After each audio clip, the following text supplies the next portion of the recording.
मैं इनवाइट कर रहा हूं Yelaswamy and Pooja ma'am, welcome on stage.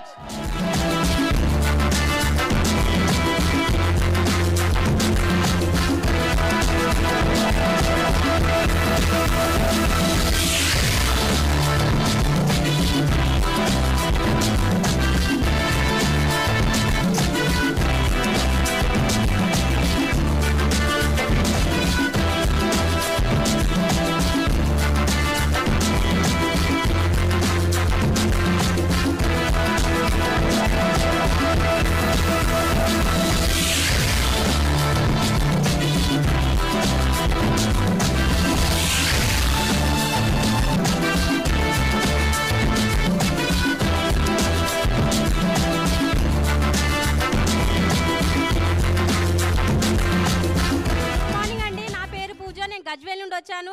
All ఫ్రెండ్స్కి థ్యాంక్ యూ చెప్పుకుంటున్నాను, ఎందుకంటే ఇంత మంచి అవకాశము ఎక్కడా రాదండి. Thank you, wish you wealth. Good morning, good morning. So నా పేరు ఎల్లస్వామి అండి, ఫ్రమ్ గజ్వేల్. సో అందరికీ నేను థ్యాంక్ యూ చెప్తున్నాను, ఆల్ అప్లయన్స్ అందరికీ. సో ఎందుకంటే నేను బేసికల్గా ఒక సెర్ఫ్ డిపార్ట్మెంట్లో జాబ్ చేస్తూ ఈ బిజినెస్ని గత 3 సంవత్సరాలుగా బిల్డ్ చేస్తూ ఉన్నాను. ఒకప్పుడు నేను చాలా కలలు కానివాడిని. సో ఎందుకంటే మా నాన్న 8వ తరగతిలో చనిపోయాడు, నాకు తెలివి లేనప్పుడే. సో నేను అప్పుడప్పుడే నార్మల్గా ఉండేవాళ్ళం, మేము 3 బ్రదర్స్. సో మా అక్క పెళ్ళి మా డాడీ చేశాడు. సో తర్వాత ఏమైందంటే మేము ఇంత బీదరికంలోకి వచ్చేసాం. కానీ నేను చదువుకుందామంటే వాస్తవానికి డబ్బులు లేని పరిస్థితి. అక్కడి నుంచి వాస్తవానికి మా అన్నయ్య నన్ను చదివించాడు. తర్వాత నేను డిగ్రీకి వచ్చేసరికి నార్మల్గా చదువుకుంటూ ఇంటర్ అయిపోయింది. డిగ్రీకి వచ్చేసరికి నేను చదువుకుందామంటే నా దగ్గర డబ్బులు లేవు, మా ఫ్యామిలీ బీదరికంలో ఉంది. కానీ తర్వాత ఏంటంటే మా అన్నయ్యకి మ్యారేజ్ అయిపోయింది. మ్యారేజ్ అయిన తర్వాత మా అన్నయ్య నేను చదివించాను అన్నాడు. నాకేమో చదువుకోవాలని ఉంది. నా పర్సంటేజ్ వచ్చేసి 93% నా టాప్ చదువులో. కానీ చదువుకోవాలని ఉంది, కానీ చదివించేటువంటి స్తోమత నాకు లేదు అని చెప్పేసిండు. కానీ నేను అప్పటి నుంచి ఏం చేసిన అంటే నైట్ డ్యూటీకి వెళ్ళినా, మార్నింగ్ స్టడీ చేసిన. దాని తర్వాత ఏమైంది అంటే అలాగే నాకు ఒక సెర్ఫ్ డిపార్ట్మెంట్లో ఆపర్చునిటీ వచ్చింది. ఈ ఆపర్చునిటీ తీసుకున్నాను. కానీ దాని తర్వాత ఇన్కమ్ అయితే లేదు, చదువు అయితే ఉంది, ఇన్కమ్ అయితే లేదు. అరే నా జీవితం ఏంది, ఇన్కమ్ లేని దాంట్లో నేను పనిచేయడం ఏముంది? కానీ ప్రతి ఒక్క రాజకీయ నాయకునికి, ప్రతి ఒక్క పర్సన్కి ఒక సెర్ఫ్ డిపార్ట్మెంట్లో పనిచేసినటువంటి ప్రతి పర్సన్ పనిచేయాలి. కానీ ఇన్కమ్ అయితే జీరో. ఇప్పటికీ సెర్ఫ్ డిపార్ట్మెంట్లో పనిచేసిన ప్రతి ఒక్క పర్సన్ బేసిక్ శాలరీ 8,000 రూపాయలు మాత్రమే. కానీ నాకు మ్యారేజ్ అయిన పిల్లలు ఉన్నారు, మరి నాకేమో డబ్బులు లేవు, నేనేం చేయాలా అని చెప్పి ఆలోచన. సో అటువంటి ఆపర్చునిటీ మా గ్రేట్ అప్లైన్ ద్వారా రావడం జరిగింది. సో దీన్ని నేనేమనుకున్నానంటే ఇందులో కళలు సహకారం అవుతాయని నమ్మాను. కానీ చేద్దామంటే వాస్తవానికి మంచి పొజిషన్లోకి వచ్చేసిన తర్వాత వాస్తవానికి నాకు సహకరించలేదు. ఏంటి అంటే నా హెల్త్. ఎందుకంటే నాకు వచ్చేసి కాల్షియం అంటే పొటాషియం డెఫిషియన్సీ అని చెప్పి వచ్చేసింది. నేను నిల్చున్న చోటనే పడిపోయాను. దాని ప్రాబ్లం నాకు ఈ హెల్త్ అంటే ఈ సప్లిమెంట్స్ ద్వారా కనిపించింది. ఆ సప్లిమెంట్ నుంచి నేను తీసుకొని నేను ఈరోజు ఇక్కడ నిలబడుతున్నాను. ఈరోజు ఇంతసేపు నేను నిలబడిన పరిస్థితి నా లోపల ఉండే. కానీ నేను ఈరోజు నిలబడుతున్నానంటే కేవలం వెస్టేజ్ యొక్క సప్లిమెంట్స్ మహాత్యం మాత్రమే. దానివల్ల నేను ఈ బిజినెస్లోకి రావడం జరిగింది. సో వచ్చాను, బిజినెస్ చేస్తున్నాను. కానీ ఏమి నాకు అర్థం కాలేదు ఎట్లా చేయాలి కూడా. కానీ అటువంటి పొజిషనే ఈ ఎఫ్ఆర్యూ అనేది రావడం జరిగింది. ఈ ఎఫ్ఆర్యూలో ఒక గ్రేట్ ఆపర్చునిటీ తీసుకున్నాను, ఒక రికగ్నిషన్ చూశాను. ఆ రికగ్నిషన్ చూసిన తర్వాత లైఫ్ అంటే ఇట్లా ఉండాలి, లైఫ్ అంటే ఈ రకంగానే బతకాలి, లైఫ్ అంటే ఇటువంటి ప్రజల్లో ఉండాలి, ప్రజల చేతనే మాట్లాడాలి అని చెప్పి అనుకున్నాను.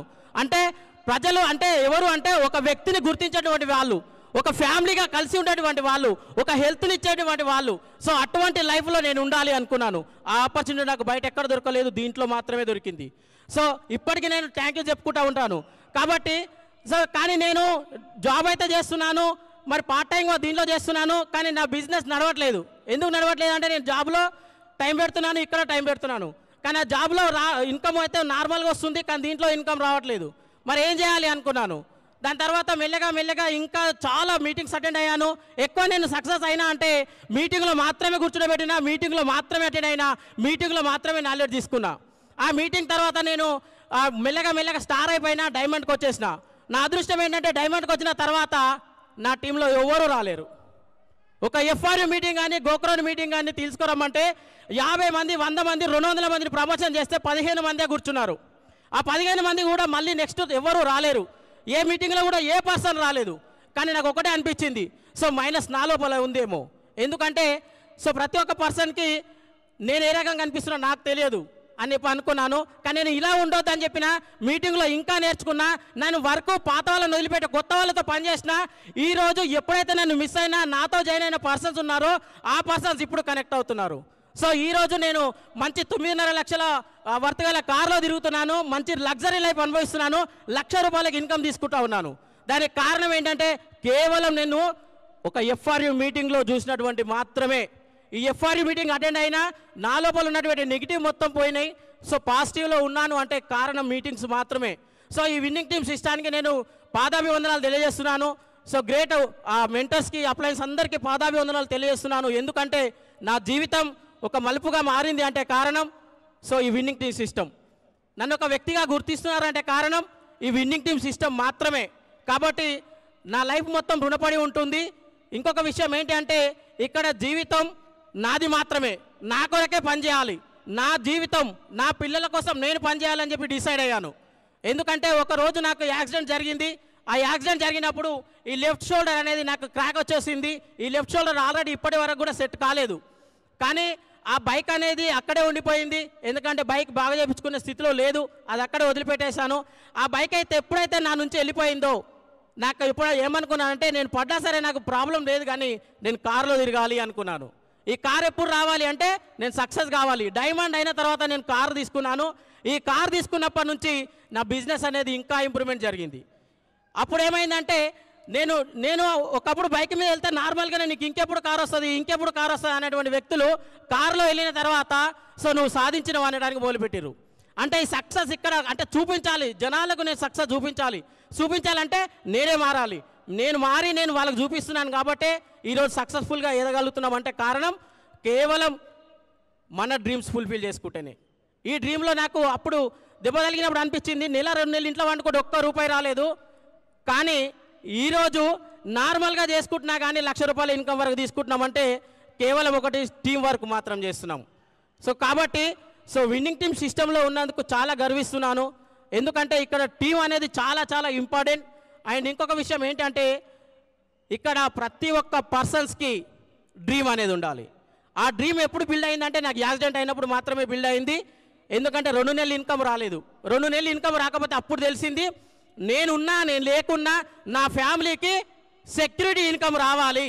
సెక్యూరిటీ ఇన్కమ్ రావాలి అంటే నేను పనిచేయాల్సిన అవసరం ఇక్కడ కాదు, నేను పని చేయాల్సింది ఇంకా వేరే ఉంది. అది రైట్ డిసిజన్ తీసుకున్నాను. ఈ ప్లాట్ఫామ్ పైన ఇక్కడ నిలబడుతున్నా అంటే కారణం కేవలం వెస్టీజ్ విన్నింగ్ టీంలో ఒక సక్సెస్ ఉంది కాబట్టి, ఒక సెక్యూరిటీ ఇన్కమ్ ఉంది కాబట్టి, ఒక లైఫ్ అనేది ఉంది కాబట్టి దీంట్లో నేను ఉన్నాను. సో ఈ ఆపర్చునిటీ నాకు ఇచ్చిన ప్రతి ఒక్క ఆల్ అప్లయన్స్ అందరికీ థ్యాంక్ యూ సో మచ్ అండి. Thank you. ఎందుకంటే ఈరోజు నేను నిలబడ్డానంటే కారణం విన్నింగ్ టీమ్ సిస్టమ్ వల్లనే, ఈ ఎఫ్ఆర్యూ అనేటువంటి ఒక మీటింగ్ వల్లనే. సో కాబట్టి థ్యాంక్ యూ సో మచ్.